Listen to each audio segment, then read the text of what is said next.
이 시간에는 의심의 영성에 이르라라는 제목을 가지고 함께 말씀 나누도록 하겠습니다.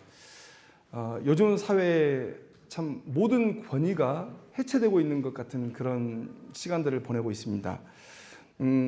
국회의원들의 인기가 떨어진 건 좀 된 얘기죠. 정치에 대한 권위가 조금씩 무너져 가고 있고, 또 행정부에 대한 권위도 좀 많이 떨어져 있었고요. 그리고 교회에 대한 그런 권위도 떨어져 있었고, 그리고 이제는 마지막 남은 사법부의 권위까지도 이제 떨어지고 있는 그런 시대를 우리가 살고 있습니다. 뭐 이유 여하를 불문하고 지금의 현 상황이 그렇다는 거예요.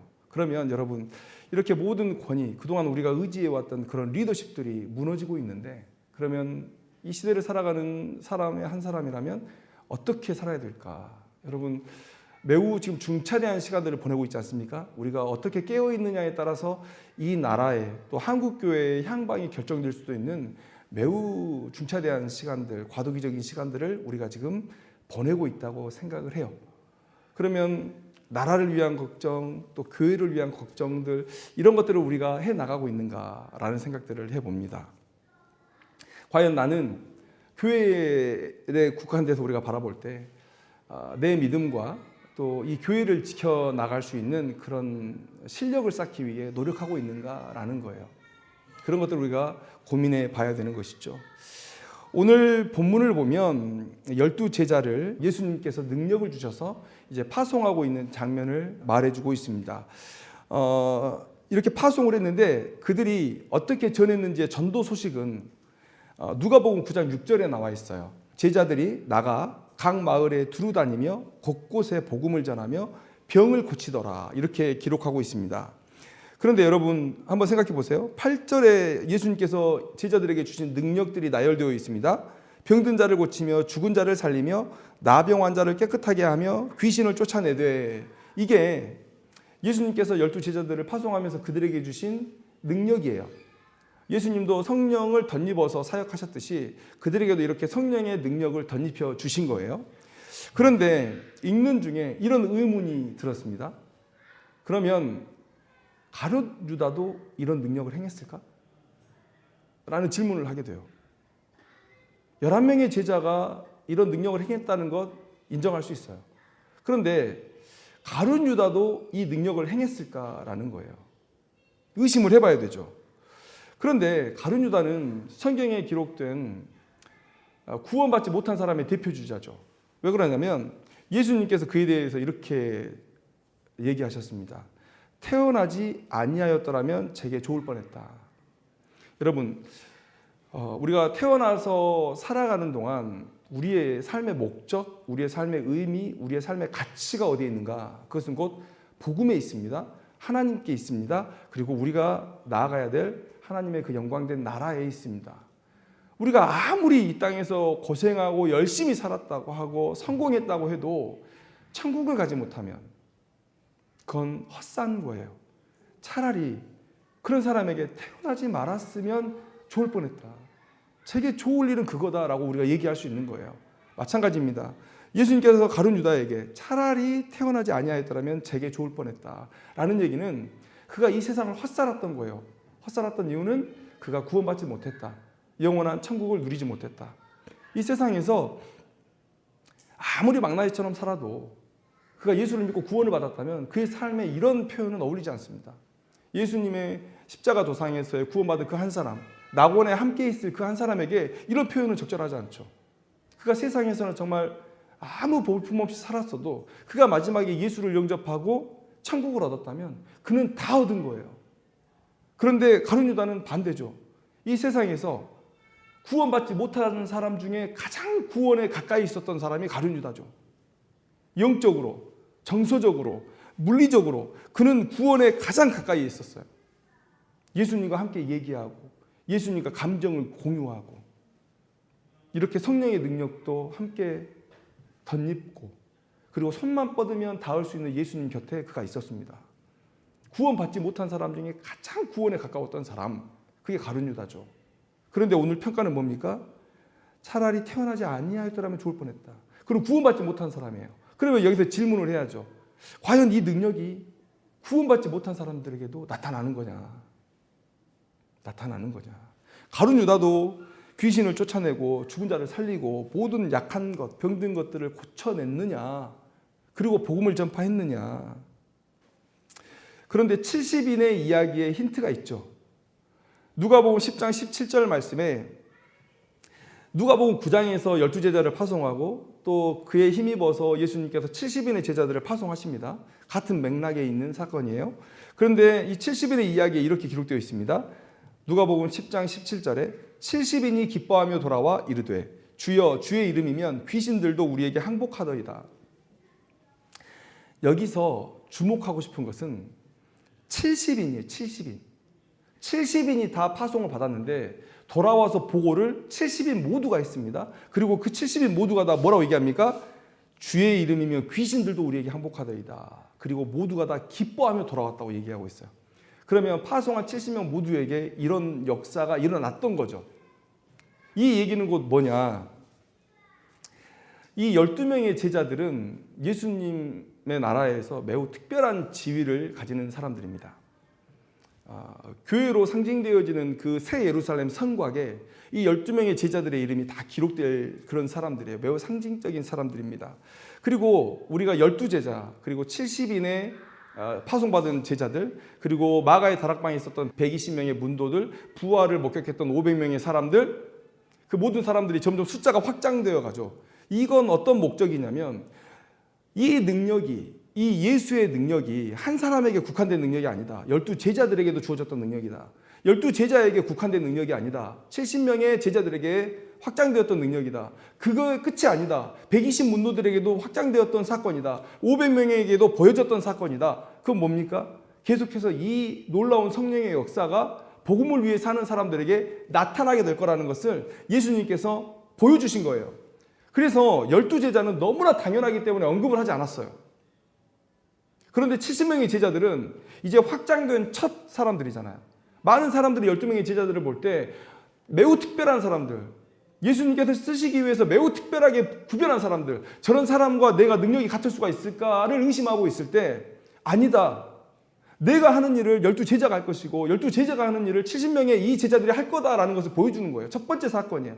그래서 70명의 제자들이 모두가 기뻐하면서 돌아와서 자신이 귀신들을 항복시켰다는 보고를 했을 때 우리는 그 사건을 보고 이제 120문도에게 500여 형제들에게 그리고 모든 사람에게 성령의 역사가 나타나는 것을 의심하지 않게 됐죠.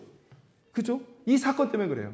70명에게 공이 나타난 이 사건이 예수님의 능력은 예수님께 덧입혀진 이 성령의 능력은 복음을 위해서 예수를 인해 사는 사람들에게는 다 나타날 수 있는 능력이구나라는 거예요. 그러니까 12명의 제자들은 굳이 언급하지 않았어요. 당연하다고 생각했으니까 그 시대의 사람들이. 그런데 70명의 문도들에게는 반드시 그 얘기를 해줘야 돼요. 70명이 모두가 다. 그러니까 이 12명의 이 제자들에게 성령의 능력이 나타났다고 보는 게 맞죠.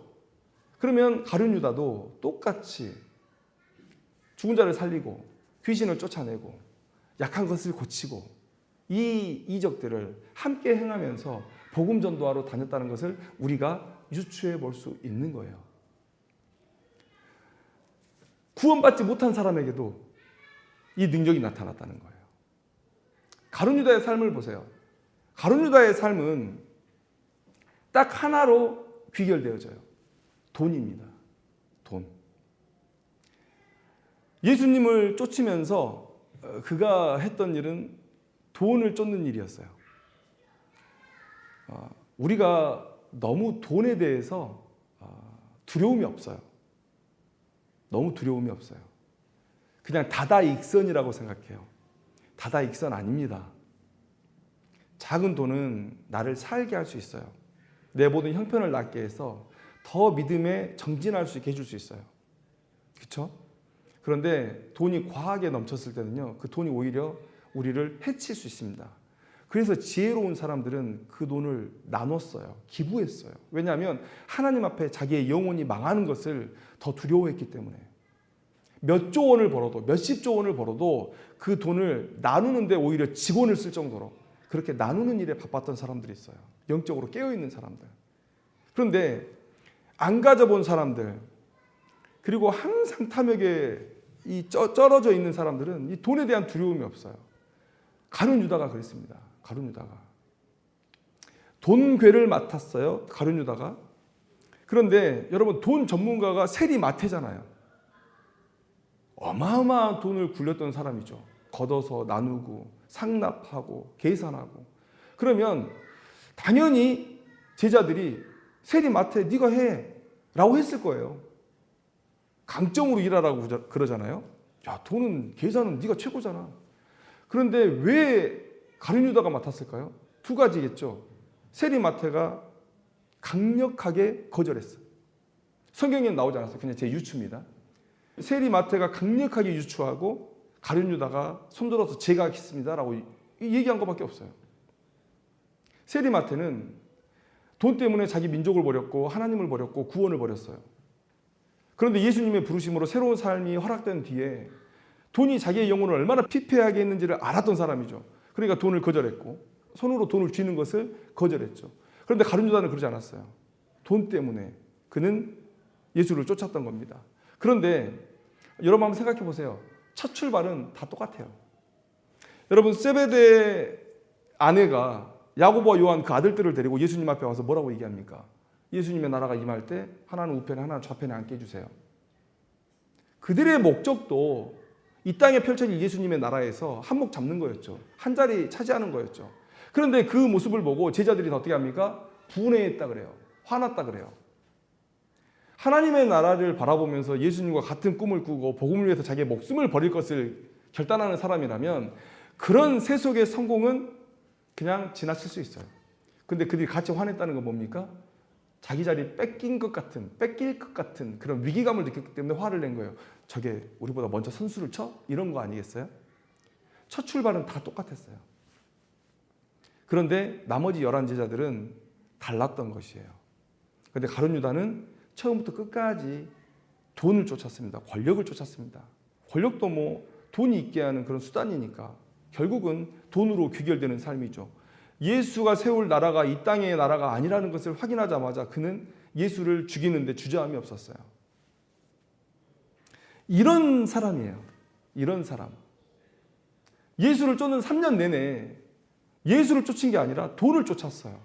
예수는 목적이 아니라 수단이었어요. 그에게. 그런데 이런 사람에게도 성령의 능력이 나타났다. 이런 사람에게도. 그런데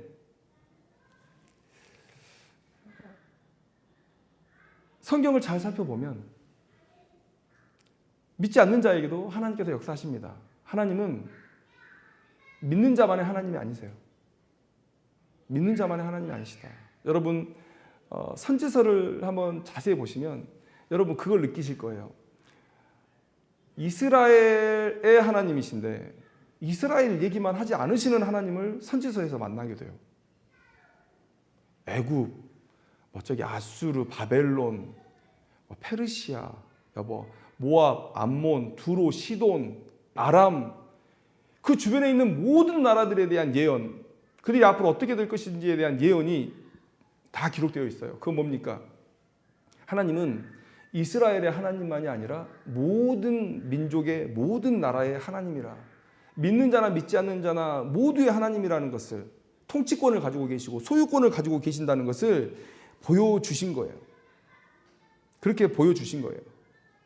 그러면 12제자 중에 이 가룟 유다가 경험한 이 성령의 능력도 이상할 게 없죠. 하나님은 믿는 자나 믿지 않는 자나 자기의 계획을 위해서 쓰시는 분이시거든요. 이스라엘 백성이 타락했을 때 하나님은 아수르를 들어 사용하셨고 바벨론을 들어 사용하셨어요. 또 이스라엘 백성을 민족되게 하기 위해서 애굽이라는 나라를 사용하셨어요. 이 나라의 이름이 그 역사를 꿰뚫고 나타난 가장 강력한 나라들의 이름입니다. 애굽, 아수르, 그리고 바벨론, 그리고 페르시아, 그리고 그 이후에 로마까지. 헬라가 잠깐 있었지만 그 다음 로마까지. 로마도 하나님께 사용되었어요. 예수님의 십자가를 위해서 로마라는 이 나라가 사용된 거예요. 하나님은 믿는 자나 믿지 않는 자나 자신의 목적을 위해서 사용하시는 분이세요. 사용하시는 분이다. 그러면 가룟 유다에게 나타난 이 성령의 능력도 우리가 이상하게 볼 건 아니다. 그냥 가룟 유다를 쓰신 거예요. 가룟 유다를 쓰신 거다. 그런데 다만 그가 영광을 거절했기 때문에, 더 정확히 말하면 이 세상의 영광을 구하고 헛된 것이죠. 이 세상의 것은 헛것이니까.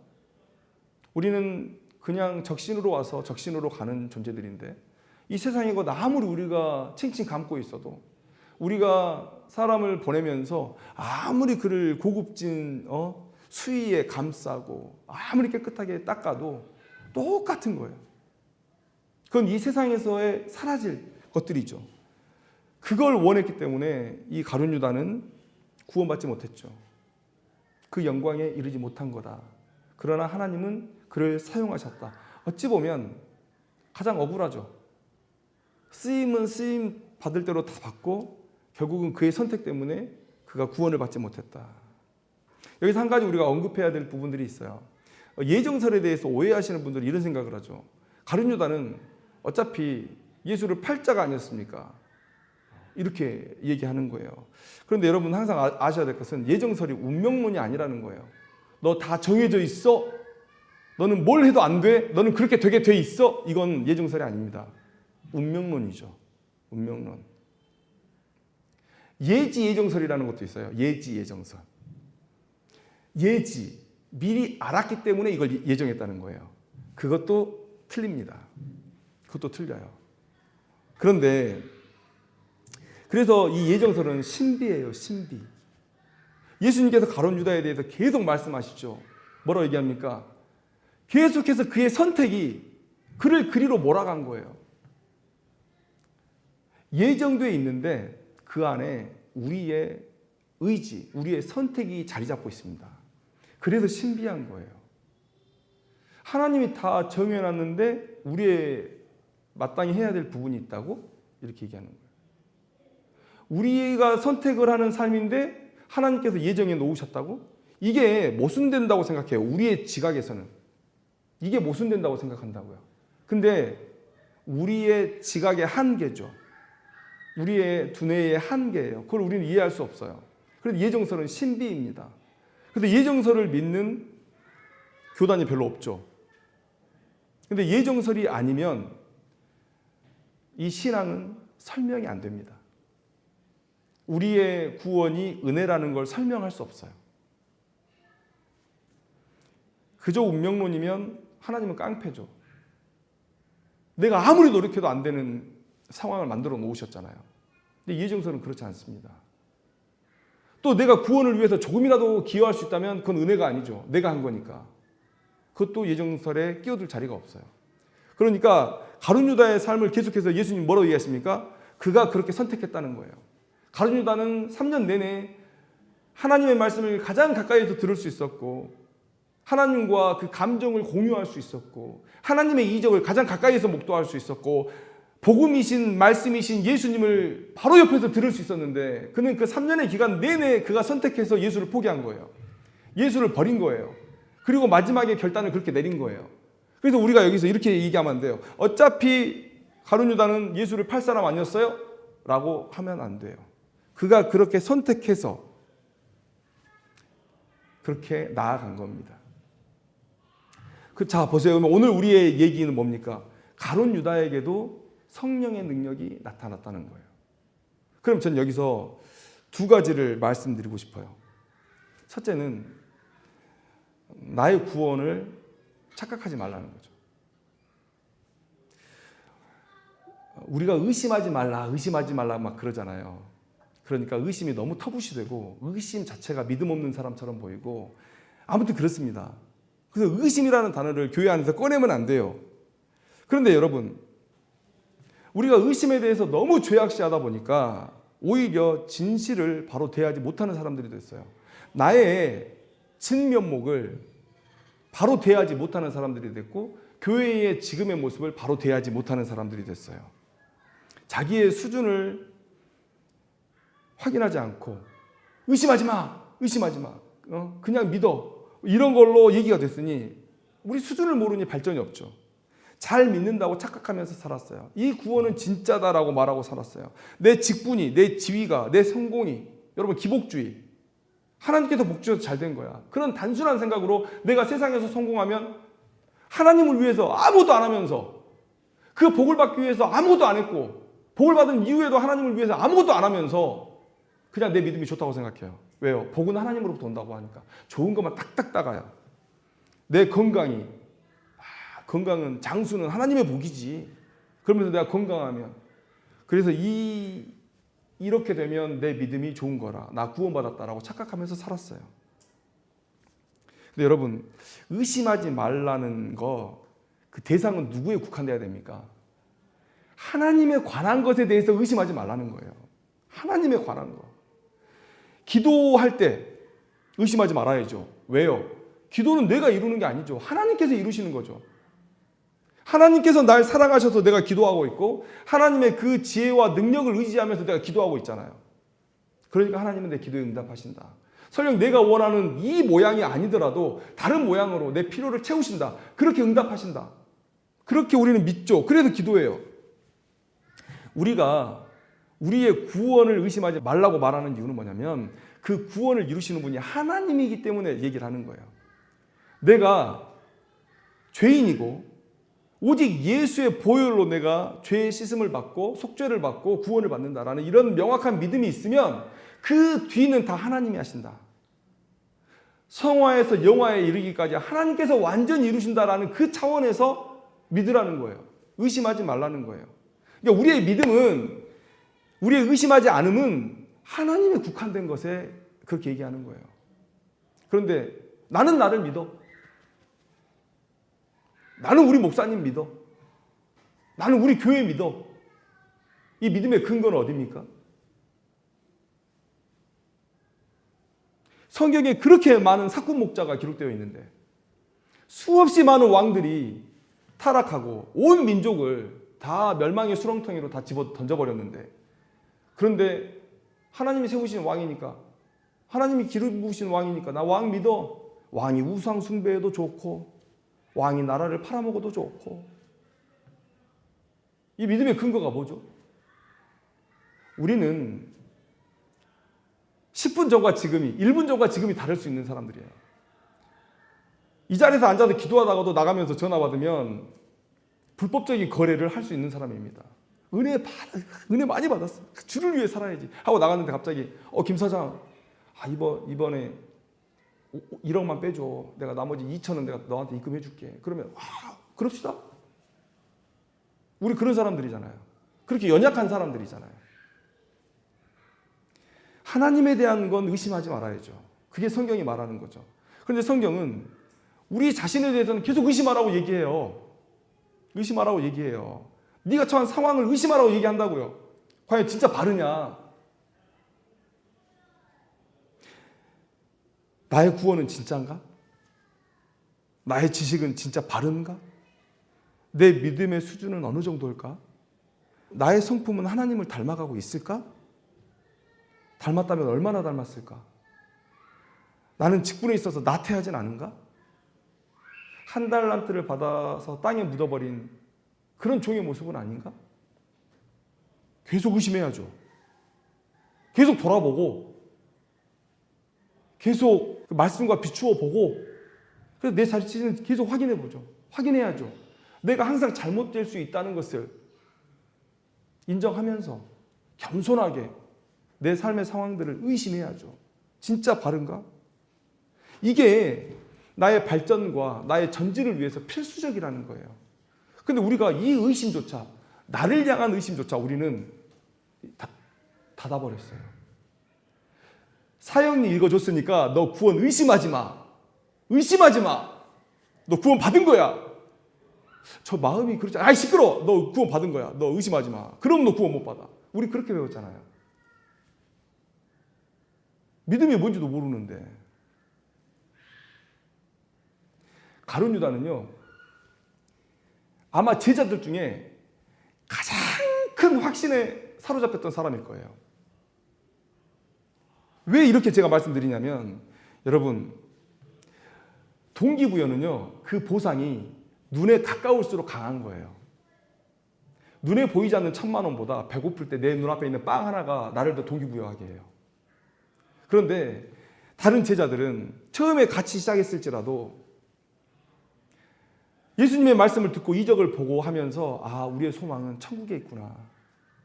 예수님을 바라보니까 예수님은 죽음으로 나아가시는 거고 우리의 죄 때문이구나. 하나님과의 우리의 관계 회복을 위해서 저렇게 하시는 거구나. 이 땅에서 우리는 예수님의 제자가 돼서 우리도 죽어야 되는구나. 그들의 소망은 하늘에 있었죠. 근데 그때에도 3년 동안 내내 예수님이 이적을 보일 때마다 가룟 유다는요, 그래 이거야. 그래 이런 이적을 보이니까 사람들 몰려드는 거 봐. 이제 이거 가지고 로마 뒤집으면 돼. 이런 생각하고 있었겠죠. 예수님의 이적이 베풀어지면 베풀어질수록 예수님의 말씀에 사람들이 많이 감동을 받을수록 가룟 유다는 어떻게 됐을까요? 사람들은 예수께 몰리고 그러면서 이 사람은 점점 반대 방향으로 나아가는 거예요. 예수에게 자기의 뜻을 맞추는 게 아니라 자기의 뜻을 더 공고히 하는 거예요. 반대편으로 동기부여가 되는 거예요. 계속해서 강력하게. 그러니까 예수에 대한 소망이 무너졌을 때 그가 얼마나 실망을 했을까 생각해 보세요. 이 예수를 죽이고야 말겠다. 그가 얼마나 반대편에서 확신에 차 있었는지 알겠죠. 동기는 그 보상이 가까울수록 큰 법이에요. 그러면 눈에 보이는 이 세상에 한정돼서 영광을 추구했던 이 사람. 그런데 11명의 제자들은 점점 자기의 보상이 멀어지죠. 물론 믿음은 바라는 것들의 실상이기 때문에 마치 여기에 없어도 여기에 있는 것처럼 바라보고 살았을 거예요. 그런데 이 가룟 유다는 반면에 세속적인 사람이 그 세속적인 보상을 너무나 강력하게 갈망하고 있었기 때문에 오히려 세속적인 동기부여는 이 가룟 유다가 제일 강력했을 것이다. 그래서 이 사람이 그럼 생각해 보세요. 동기부여가 이렇게 강력한데 그가 얼마나 예수님 앞에 충성하려고 했을까요? 예수님 제가 하겠습니다. 예수님 제가 하겠습니다. 그래야지 그 공로 가지고 높이 올라갈 거 아니에요. 베드로는 수제자라 그러죠. 요한은 예수님 옆에서 예쁨 받고 있죠. 세베대의 아들 야고보와 요한은 엄마가 예수님하고 친했으니까 엄마 백 믿고 계속해서 엄마의 로비를 받고 있죠. 이 가룟 유다는 뭐 할 게 없잖아요. 그러니까 내가 돈꾀라도 맞고 예수님께 충성하려고 했겠죠. 그러니까 얼마나 열심을 품었겠어요. 우리가 이럴 수 있다는 거예요. 우리가 이럴 수 있다는 거예요. 우리의 구원을 의심해 봐야죠. 내가 오늘 이 자리에 앉아 있다고 해서 내가 어떤 직분을 받았다고 해서 그게 내 구원의 확신 가운데로 나가게 할 수 없습니다. 진짜는 뭡니까? 예수님의 그 부르심에 우리가 얼마나 같은 방향을 바라보고 있느냐라는 거예요. 그런데 여러분 아무리 하나님의 말씀이 강단에서 선포가 되고 또 우리가 정말 말씀의 홍수 아닙니까? 그런데 그냥 이게 하나의 의식으로 끝나버려요. 은혜 받았다는 말이 뭔 말이죠?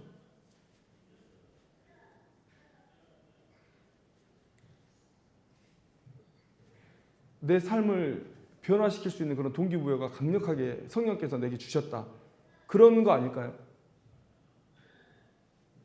앞에서 막 만담을 해요. 만담을 해. 깍깍깍깍 웃고 막 가. 아, 오늘 설교 좋았어. 그게 은혜가 아니잖아요. 뭔가 나를 때리고 내 삶을 못 견디게 하는 뭔가가 있어야 되는 거죠. 그 말씀이 내게 주어졌을 때, 내 삶을 돌이킬 때, 그게 구원의 근거죠. 내 안에 성령께서 역사하시는 그런 명확한 증거니까. 그 외적인 건 상관없어요. 그 외적인 건 상관없어요. 오늘 가룟 유다 보세요. 전혀 다른 방향으로 달려가면서도 외형은 똑같았어요. 예수님의 이적을 보고 은혜 받았습니다 예수님. 그리고 예수님께 더 충성했어요. 그런데 뭘 위해서요? 세속적인 욕망을 위해서 더 그는 열심히 했단 말이죠. 외형은 똑같아요. 외형은 똑같아요. 근데 그는 구원받지 못한 사람이었고 만약에 누군가가 이 가룟 유다를 따라갔으면 어떻게 됐을까요? 그러면 그도 똑같이 세속의 욕망에 사로잡힌 그런 가룟 유다의 제자가 됐을 거예요. 그게 이 시대의 심각한 상황이죠. 두 번째가 바로 그 포인트예요. 우리를 넘어서 이제 이 교회를 바라보고 또 목회자를 바라보라는 거죠. 한국교회 문제가 뭡니까? 성도의 신앙의 문제 앞에서 우리는 목회자들에게 돌 던지기가 바빴어요.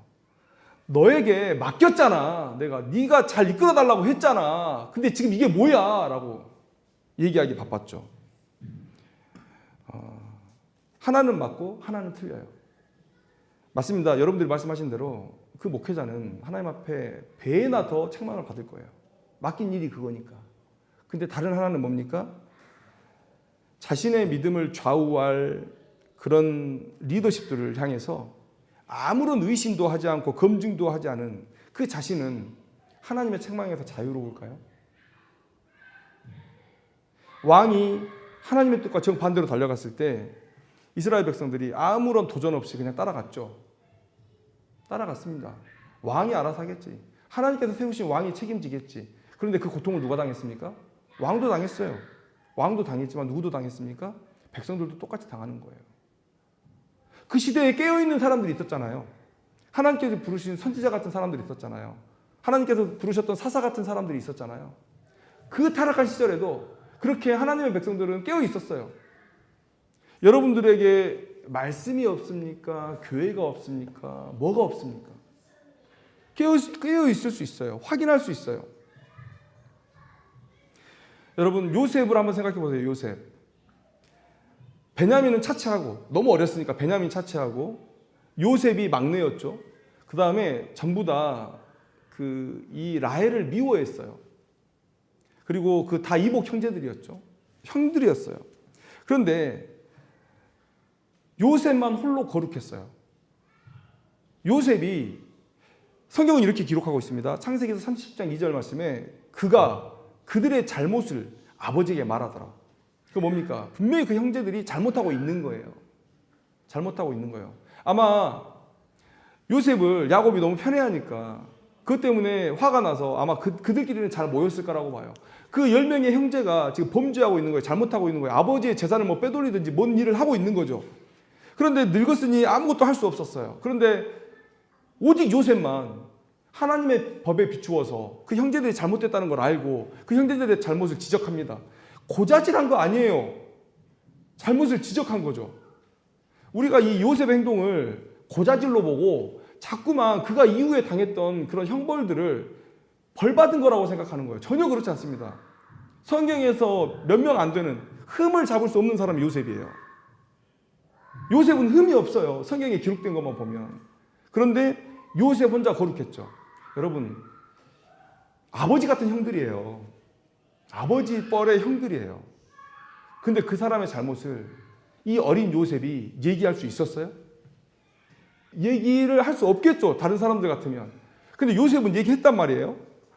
그래서 그가 물론 고통의 시간들을 보냅니다. 그런데 어떻게 됐죠? 하나님이 그가 간 모든 곳에 축복을 주시잖아요. 그건 뭡니까?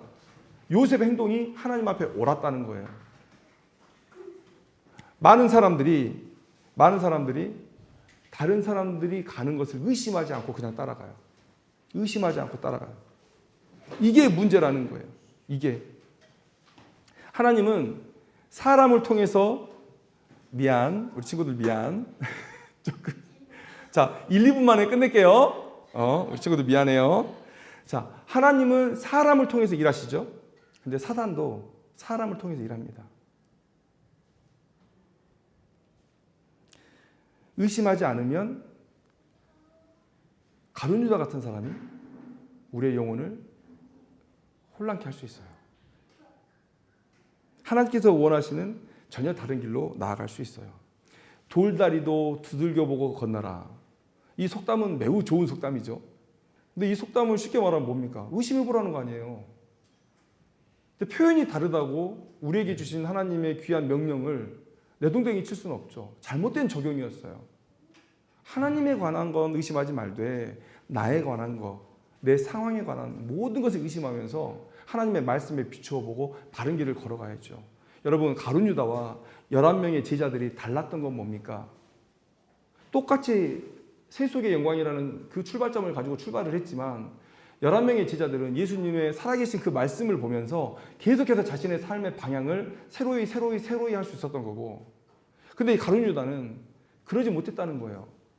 말씀이 먼저가 아니라 예수님의 그 외적인 이적들, 몰려드는 사람들, 그리고 많이 모여드는 헌금들, 이런 것들이 관심을 가졌다는 거예요. 의심하시고 모든 것을 말씀에 대어보시고. 그래서 여러분들, 우리의 실력이 필요한 겁니다. 모르는 사람들은 의심할 줄 몰라요. 모르는 사람들은 의심해도 바른 방향으로 나아가지 못합니다. 그래서 저는 성경을 멀리하는 사람들 이해가 되지 않아요. 이해가 되지 않습니다. 도대체 어떻게 기도하고 어떻게 신앙하고 어떻게 살아내는지 그걸 이해할 수가 없어요. 의심하는 영성에까지 우리가 이르러야 되는데 그 의심하는 영성에 이르기까지 우리가 더 말씀의 전문가들이 다 돼야 돼요. 여러분, 이 지경에 이르러야 오늘 내가 어디 있는지를 알고, 또 아까 제가 말씀드렸잖아요. 모든 리더십들이 다 무너지고 있는 이때에 과연 그러면 어떤 리더십이 서야 되는가? 그 선택은 우리에게 달려 있어요. 망할 건지 아니면 다시 살아날 건지. 지금 매우 과도기적인 시간들을 지나고 있습니다.